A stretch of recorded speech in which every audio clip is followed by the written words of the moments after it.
اصل میں جب کوئی دیندار حلقے میں آتا ہے یا اس کو ایک ماحول ہے اس میں اپنے آپ کو وہ امرج کر دیتا ہے، اپنے آپ کو پوری طرح اتار دیتا ہے، ہوتا یہ ہے کہ ایسے ماحول میں علم کی بڑی اعلیٰ، یعنی اس کا ایک بڑا رتبہ ہوتا ہے، جس کا علم زیادہ ہے اس کی عزت زیادہ ہے.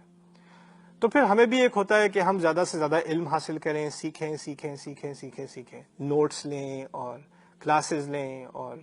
یعنی ہمارے علم میں اضافہ ہو، وہ زیادہ سے زیادہ مزید سے مزید ہم لیکچر سنتے جائیں. ہوتا ایک وقت پر یہ ہے کہ شروع میں انسان سیکھتا ہے، مجھے سیکھنا ہے اچھا انسان بننے کے لیے، مجھے سیکھنا ہے بہتر بیٹا بننے کے لیے، بہتر شوہر بننے کے لیے، بہتر باپ بننے کے لیے، بہتر دوست بننے کے لیے، بہتر سٹیزن بننے کے لیے، بہتر انسان بننے کے لیے. اسی لیے میں سیکھ رہا ہوں. چلتے چلتے کیا ہوتا ہے، انسان بھول جاتا ہے کہ وہ سفر پہ ہے کیوں. اب وہ سیکھنے لگتا ہے سیکھنے کے لیے.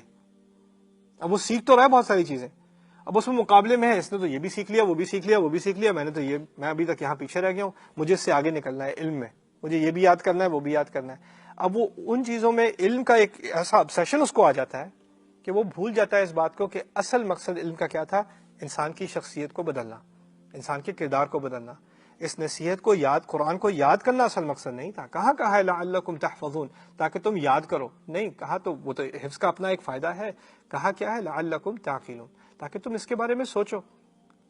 لعلکم تتفکرون، اس کے بارے میں غور کرو، لیدبروا آیاتہ، تدبر سے، تأمل سے، غور سے اس کے بارے میں سوچیں ان آیات کا مجھ پر کیا اثر پڑ رہا ہے.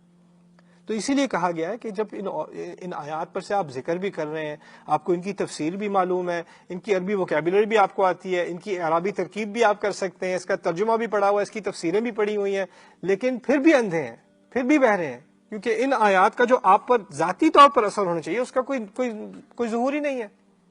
یہ ہوتی ہے بات. ایک طرف تو ہوتے ہیں لوگ جن کو علم نہیں ہے، لیکن کبھی کبھار اس طرح کا اندھا ہو جانا اور بہرا ہو جانا اہل علم کے ہاں ہوتا ہے، اور اللہ تعالیٰ ہمیں اس سے بچائے.